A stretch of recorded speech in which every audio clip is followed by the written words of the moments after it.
Moving on, though, I want to introduce a new segment to the weekly show. I'm going to be calling it regular portfolios for now, but if you have a better idea, I'm all ears, or well, eyes, I guess in this case. In this week's segment, though, I'll be talking to viewers of this channel or Twitter followers or whoever is a normal person who wants to talk to me. Though now that I'm saying this out loud, sounds like it's going to be hard to find people who are normal and want to talk to me. But point is, I'll be talking to regular people with normal jobs, and not only to people with newsletters or hedge fund managers or people who work within these fields. I'll be talking to everyday Joes and Marys. I'll be looking into what they invest in and why. So if you want to talk to me, by the way, reach out. I'll talk to you. Twitter, email, the comments of this YouTube video, whatever works. I try and answer everything, and I'll happily have you on the show for a short talk about your life. First up was Mike Bender on here, who he reached out to me on Twitter. We had a short conversation on there. I invited him on, and I thought it was a fun conversation. These were actually fun, so I'm probably going to keep doing that. So let's play that on here. Okay, Mike Bender, the professional agrologist from Saskatchewan, Canada. Thanks for doing it this with me, Mike. Yeah, thanks to be here, Antonio. Great to see you. Yeah, the pleasure's all mine because this is the first time that I'm doing this. So I'm sort of testing on you. So just so you know. Mike, what's a professional agrologist? What's that?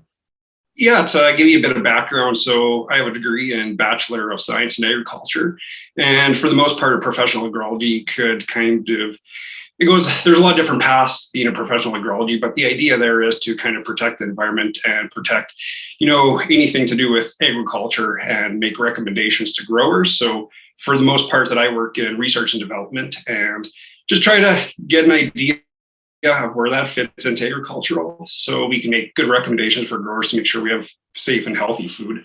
Yeah. Okay, so you're responsible for the food of Canadians. Yes, to a certain point, yeah. Okay. Yeah, there's a lot of different careers that you can go down in professional agrology. Okay, interesting. You've been doing this a long time? Yeah, I went to university 2003, graduated a few years later with my degree, and then been working in the industry for about 15 years, most of it in research. Yeah. Nice. Yeah. So that would make you, how old are you? Like 40? Under 40. Okay, under 40. 37. Okay. 37, yeah. Good stuff. Yeah. Okay, so a 40-year-old. Can I call you 40 years? You're not a woman, so that should be fine, right? Yeah. Okay. A 30-something-year-old professional agrologist. What do these people invest in?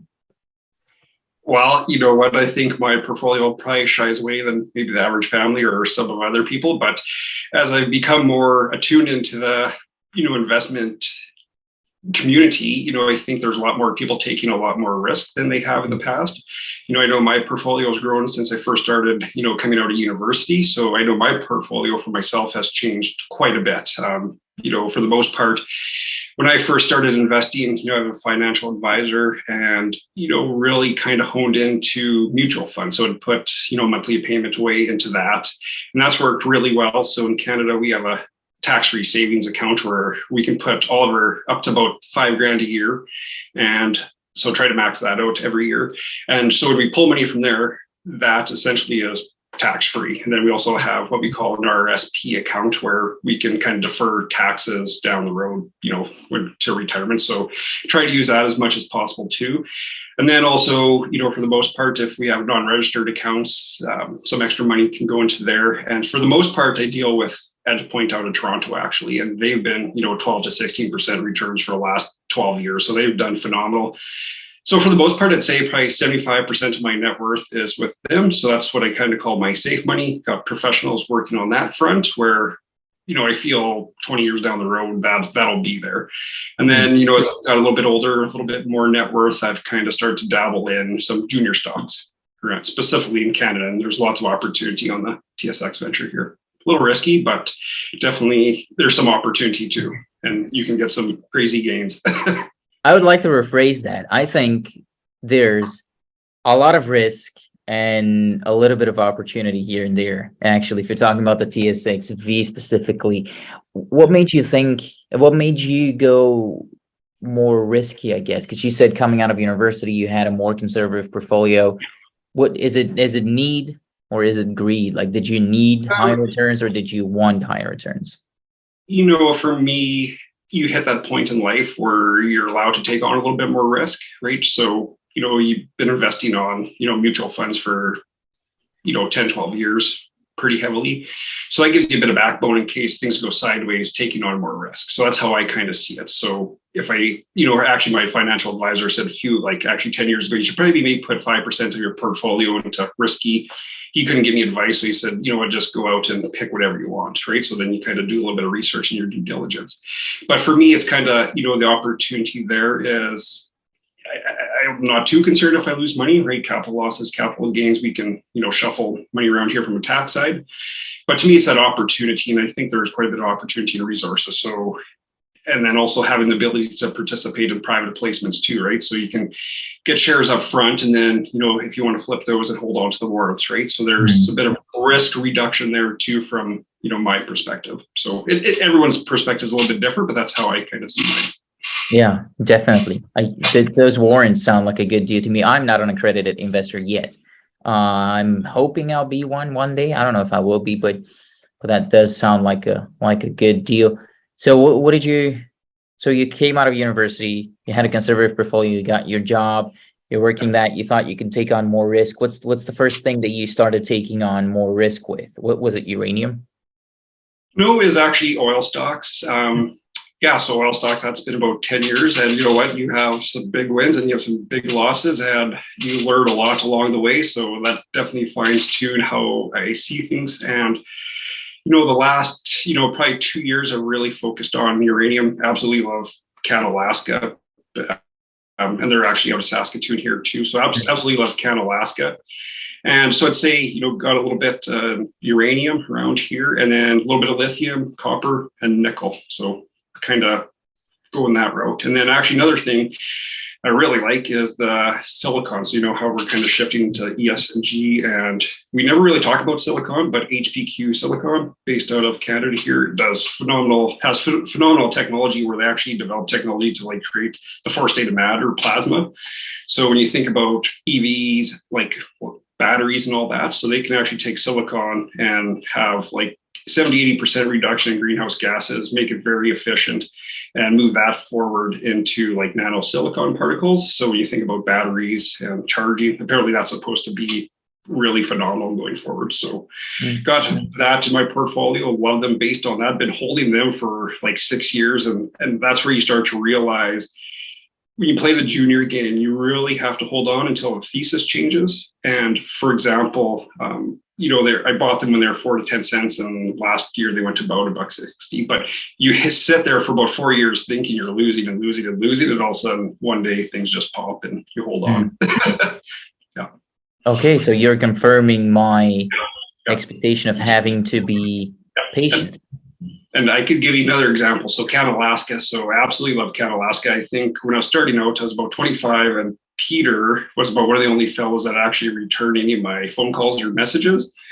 So I started accumulated when I was about 2014, 15, 16. So I always had an idea uranium would be, going forward when you talk about ESG, and especially being from Saskatchewan, right? Uranium's in our back house with Cameco. So everyone's pretty comfortable with uranium and no one really questions the risks around it, right?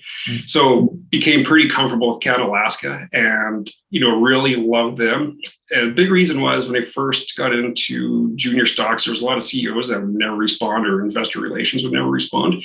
And Peter always took the time, I, was retail investor then, and always took the time. And then, 5, 6 years later, did a private placement with them, and absolutely love what they're doing. And I've noticed quite a bit of change since Corey came on, and with Nathan as well too. So you can definitely see them honing into their project, in their West 42 zone. So they're really focused on that, but then they saw their big hole, about, a kilometer or two on West MacArthur there. So that's, absolutely love Canalaska. And the interesting thing I found out was with Canalaska this summer that Cameco was actually apparently drilling right across from their West 42 zone and ISOs.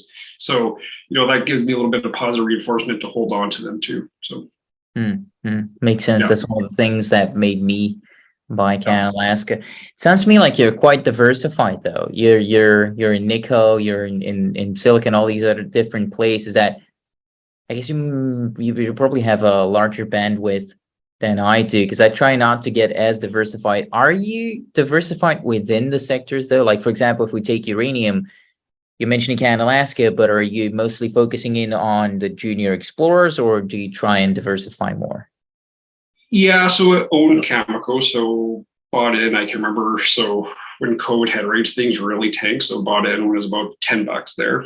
And my idea there was that if I got a few other juniors that are perceived as risky, right, is that I, had a price target in my mind for Cameco. So what I did was put a certain amount of funds there that if my juniors, kind of went to zero, what I perceived to make off of Cameco in say 5 years, that would kind of give a wash. So kind of hedge there in the uranium sector is how I looked at that. So I think Cameco should be a safe bet going forward in my mind. So that's Okay. where I put the money there. So it's kind of like a hedge against some of the other junior stocks I have for uranium. Okay, but so you do have, how many stocks are you holding right now in uranium? Oh, about four. So got Cameco, Canada, Alaska, and Denison and NextGen. Nice. That's a okay. That's a Canada, very Athabasca Basin focused portfolio. yeah, absolutely. Yeah, and I had a few other had base load and standard for a little while, but kept into Canada, Alaska. Okay. Okay. Yeah. That's an interesting choice. I still have those other two. So fair disclaimer and honest confession, I still have my standard shares, even though performance has been disappointing. And baseload I'm pretty happy with. So I do still keep them on. What returns are you hoping for from here on? Like what do you need and what do you want to see in terms of returns? Yeah, it varies for each stock, right? So I think, when you get to Cameco, I'm hoping 4 to 5. So right, it's at $32 now. So I'm still going to hold because I think, you listen to a lot of the folks in the uranium sector. I think it's just getting started. So I'm going to hold on to that one. And then it depends on my portfolio. Every stock has a little bit different strategy. I really believe in Canada, Alaska, that, if Cameco is drilling right across from them and ISO, you start to wonder what that'll feed into. Because you always hear chatter around that shallow is better, right? But there's already a lot of mines, 50 million pounds, 100 million pounds, and why aren't they being developed, right? So if you believe in my right, you start to wonder, right? So if Canada, Alaska is really looking for the big one, is that going to get, pushed to the top, right? Because there's a lot of mines around the world that are 25, 50 million, 100 million pounds, and they're being looked over, right? So it makes you wonder, right, why they're not moving those forwards as quick as we think. So then, yeah, go ahead. Then I was going to say, there are stocks, if I do private placements, that I'm not really sold on, but it's a good financial deal, then I'll just, hold it for 4 months and see where the price is at, and then sell the shares and then hold on to the warrants. So it varies. It varies on where my, kind of conviction or where I see maybe the potential lies. So it does change. Yeah. If we took your portfolio, though, like your whole portfolio, put it in a basket, and I would ask you, what gains would you need to change your life? Because you sound like you're doing okay. I don't want to ask you more specific questions in terms of net worth or whatever, but you sound like you're doing okay financially. What do you need to have your life completely changed? Like, is it a 10x or a 100x? So for example, when I got into Cameco, I'd be looking at maybe 3 to 5 times.